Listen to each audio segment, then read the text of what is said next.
Hey guys, this is OddOneGaming. This is going to be another Raid Shadow Legends video. In today's video, we're going to talk about the Halloween fusion that has been announced, and it's looking like it's going to be pretty interesting, right? I've not completely read the kit myself, however, we're going to go through that, and not only do we have a Halloween fusion, but we also have a pairing with that, which they seem kind of cool, right? So I'm looking forward to looking at the kits completely and see what you guys think about it. But before we jump into that, let's hear a word from our sponsor today. Are you a fan of the Marvel Universe and you're somebody that enjoys gacha games? Well, then Marvel Strike Force is going to be the perfect game for you. To start playing Marvel Strike Force, use the link in the description and the pinned comment of this video, or scan the QR code that appears on the screen to download the game and start playing today so you can enjoy this amazing game. What's so amazing about it? Well, Marvel Strike Force is a dynamic, squad-based RPG that brings Marvel Universe to life, where you can assemble the powerful Marvel heroes and villains. Being a mobile squad RPG game, it allows you to do some amazing battles with superheroes and supervillains from the Marvel Universe,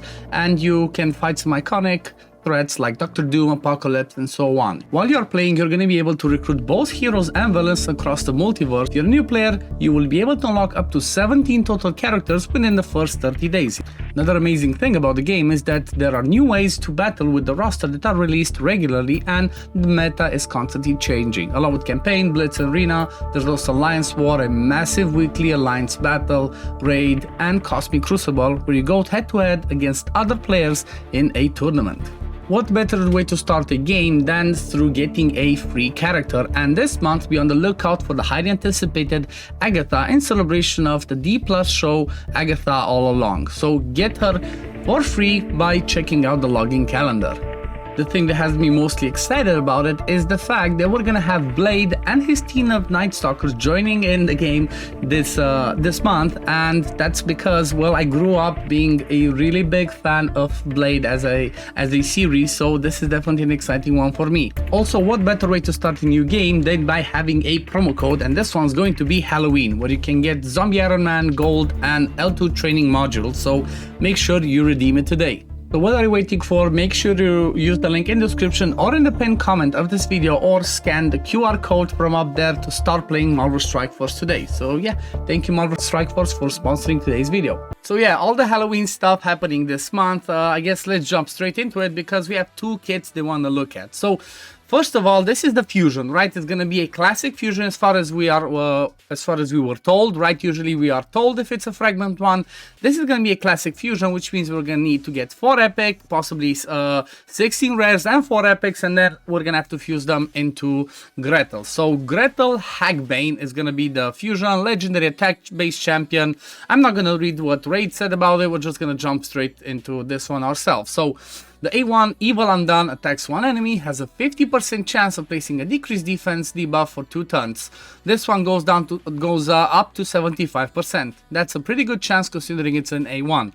If Hansel Witchhunter is on the same team, attacks all enemies instead and has a 25% chance of placing decreased defense on all enemies for 2 turns. Also places an extra hit against enemies under any buff. So this one sounds interesting. It goes up to, what's that, 40-50% chance AoE. That's not bad, right? That's not bad considering it's an A1, but it's predicated by having Hansel. And also having an extra hit kind of sounds like an Arena one, right? Where Arena's all about buffs. If she hits hard enough, she could be really cool. Then the A2 Shadow Seeker Bolts goes down to a 3-turn cooldown. Attacks one enemy 4 times. Okay, Rotos Killer plus Fire Knight, good. The first hit will ignore 10% target's defense. The second hit will ignore 15%. Third will ignore 20%. And the fourth will ignore 25% of defense. That's a lot. If this attack kills an enemy, resets the cooldown of this skill and fills this champion's turn meter by 50%. That sounds really good. That sounds really good, especially for Arena, right? Because it's a 4-hitter. Pretty much, if she is built strong enough and the enemy is not, not under Stone Skin, or maybe a really strong Spirit Affinity champ and you weak hit 4 times, this one can pretty much kill someone and then reset it and gets a solid turn meter boost. So I'm liking it so far. I'm liking it again, especially for Arena, but being a 4-hitter could be interesting for Fire Knight as well. It's just this skill though. 3-turn cooldown, also not bad. Okay, A3, Sacred Ritual, attacks all enemies, decreases the turn meter of all enemies by 25%.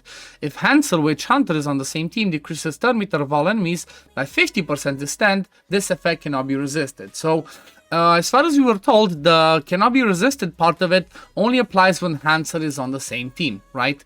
Then fills the champion's turn meter by 20% for each enemy alive after the attack.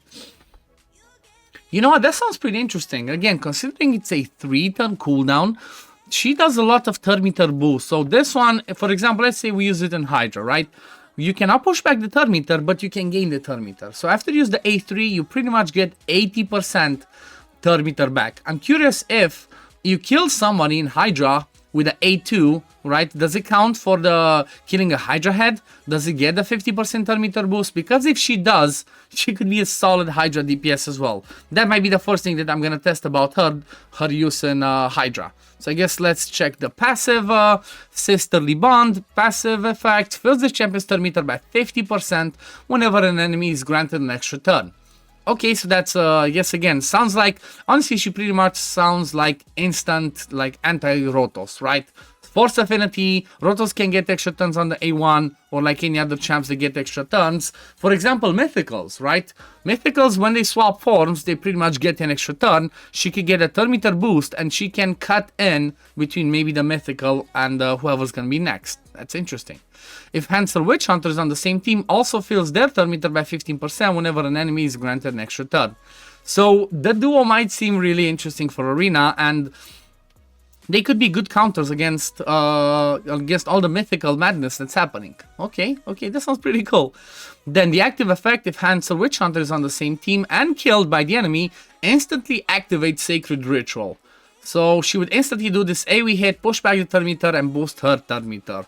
Okay, that's not bad. And then increases ally attack in all battles by 30%. So pretty much she sounds like more of an arena specialist. However, like I said, judging from the way that A2 and A3 reads, plus the A1 that can be an A with decreased defense if you have Hansel as well, they could be interesting for Hydra as well, right? Or any other area where you need AoE hitters. So I guess I'm gonna have to test her out in Hydra first. But for Arena, she seems to be like